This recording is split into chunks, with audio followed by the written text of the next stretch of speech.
فرمانے آخری نبی صلی اللہ علیہ وآلہ وسلم، احسان یہ ہے کہ تم اللہ کی عبادت اس طرح کرو جیسے تم اسے دیکھ رہے ہو، پھر اگر تم اسے نہیں دیکھ رہے وہ تو تمہیں دیکھ رہا ہے۔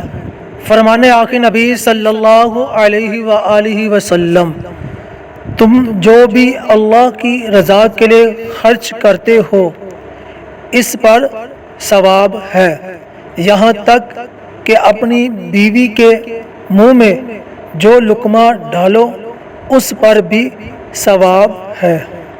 فرمانے آخری نبی صلی اللہ علیہ وآلہ وسلم، جب تم اپنے بستر پر جاؤ تو اسے جھاڑ لیا کرو۔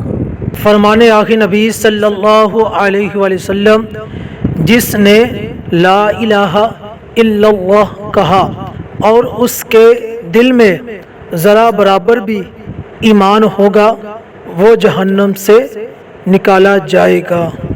الحدیث، سب سے بڑی نیکی یہ ہے کہ بیٹا اپنے باپ کے دوستوں کے ساتھ اچھا سلوک کرے۔ نبی کریم صلی اللہ علیہ وسلم نے فرمایا، کسی گھونٹ کے پینے کا ثواب اللہ کے نزدیک اتنا نہیں جتنا اللہ کی رضا کے لیے غصے کا گھونٹ پینے کا ہے۔